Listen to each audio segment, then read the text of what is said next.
Many people are saying one thing, but they sustain a different consciousness. This is why their life is a contradiction. Many people are professing one, but they have another consciousness. And this is one of the error you find with Christians. They come to church, they get them to talk in a certain way. And so you find the brother telling you, I am strong. I am strong means I'm sick. The moment he say I'm strong, he knows you know what he's saying. He will look at you and say, I am loaded. I'm loaded means I don't have money. And so we create all kinds of language. Meanwhile, while we are talking what we are talking, we ourselves know it's a cliche. Because as we are saying it, we know we understand what we are saying. Meanwhile, what we don't know is that understanding we have is superior to what we are saying.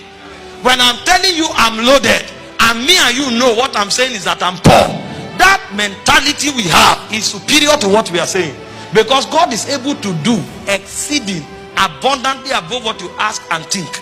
It's not just above what you ask. So God responds also to what you think. And so if your thought is contrary to your words, your life is in a contradiction. You don't just know it. After a while, you will discover that you have ended up contradicting your life. And so when you believe what God said or says to you, it's your responsibility to sit down and convince yourself and program yourself to think like that and to think like that only. Many people just hear what God said and they run with it.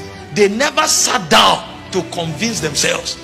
They never sat down to program themselves to think like that. And so while they are saying what they are saying, somebody just tell them something that is contrary to what God said, and it diffuses that their enthusiasm in a second. The guy stands up and say, I will change this world. And somebody looks at him and say, you? The moment they laugh, he goes down. And so he fluctuates. The reason that can happen is because you have accepted the word, but you have not sat down to make that word your reality.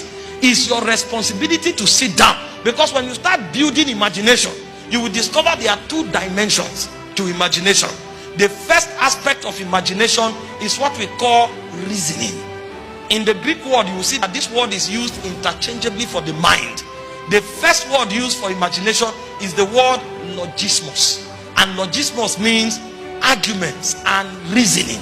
In 2 Corinthians chapter 10, from verse 3 to 5, when he said, though we walk in the flesh, we do not war after the flesh. For the weapons of our warfare are not carnal. They are mighty through God to the pulling down of stronghold, casting down imaginations. The word used there is the word logismos. They are strong reasons. They are strong opinions. They are strong arguments. So when God tells you, for example, that I will send you to a nation and you will deliver that nation, don't just shout. Even if you believe it, sit down first and begin to talk to the Lord. Remember, Mary asked the angel, how shall these things be? That question is not a disagreement. It's to help her believe and understand what God said. And so many times God speaks to people, they don't sit with God to ask him how. When God spoke to Moses, he said, I will send you to Egypt. You will go to Pharaoh and say to Pharaoh, let my people go that they may worship me. Moses didn't just say, I've met God. He said, number one, the Israelites will not believe me. How will I tell the Israelites, what is your name? And God said, when you go, tell them, I am that I am have sent you. Moses didn't stop there. He said, what if I tell them and they don't believe? And God told Moses, put your hand in your bosom. He put his hand, he brought it out. The hand became leprous. God said, put it again and bring it out. It became normal. God gave Moses two signs. Moses still said, what if they doubt the first sign? And God said, drop the staff. And when they dropped the staff, it became a serpent. God now told him, pick it up by the tail. Because if you are not careful, if you carry it from the head, the staff that should destroy Egypt will destroy you first.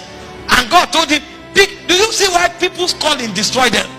The guy jumps up and says, God said I'm a prophet. And because he's a prophet, the first person he's arguing with is the president of his country.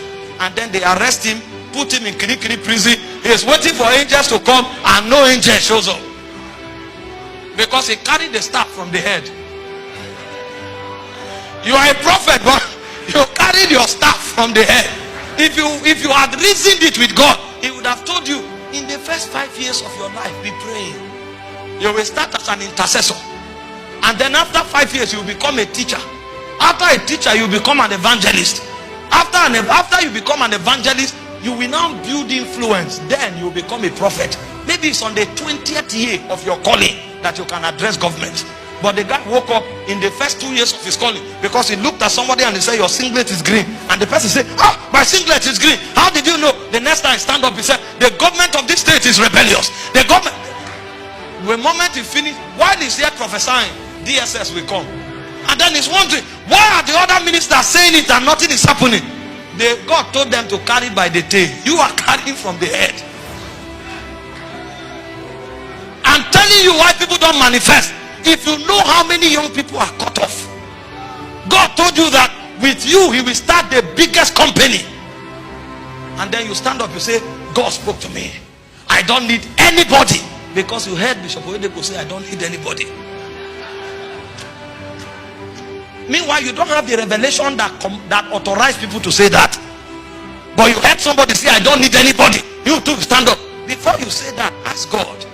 Before I don't need anybody, what do I need to know? Because there's a kind of knowledge you need to have for you not to need anybody. My son only sucks now.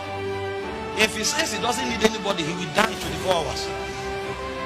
Meanwhile, he may have the potential of becoming a global prophet. But now, if he says he doesn't need any, in fact, if the mother lives for 1 day, he will die.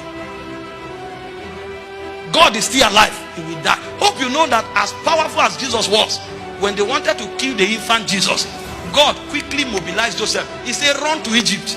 Run. He didn't say, wait here and show them the power of God.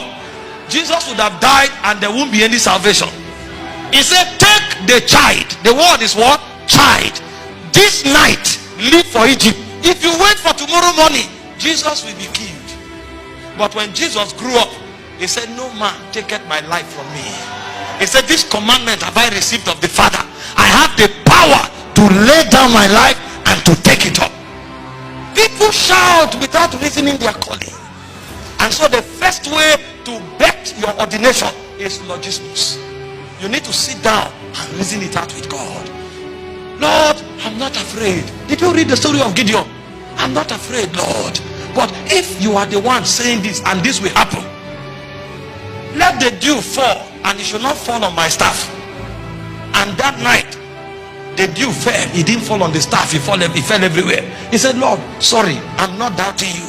I'm actually believing. Let it fall on the staff today and let it not fall any other place. And God did it. The guy walked with God like that until even the soldiers that he carried, God had to show him how they will drink water to prove the ones he will carry.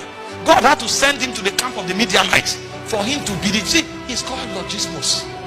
Faith is a very reasonable reality. The thing is that you don't argue faith with your circumstance, but you argue faith with God and find out, how shall these things be? How shall these things be? When God is done convincing you, even if Pharaoh stands up with a red eye, you won't be afraid anymore. Moses showed up and Pharaoh, he told Pharaoh, let my people go that they may worship me. He said, who is your God that I should let your people go? Moses dropped his staff. Pharaoh's men dropped their staff. His staff swallowed their staff. He carried it up. And he said, because you will not hear the voice of God. That's a man addressing a king that is called a son God. When God convinces you, nothing can discourage you. The reason people are easily discouraged is because they didn't wait with God to convince them. And so the reasoning part of their imagination is depleted. They are motivated until crisis comes. And when crisis comes and they see the vengeance of Pharaoh, they will discover that they are but mortals. Because they didn't wait for God to work that conviction into their spirit. And so the first aspect of imagination is that aspect of God thoroughly proving you, to show you that what he has said, his faithfulness will defend it. And when God tells you that, if the king wants, he should throw you to the lion's den, you will be there worshiping God.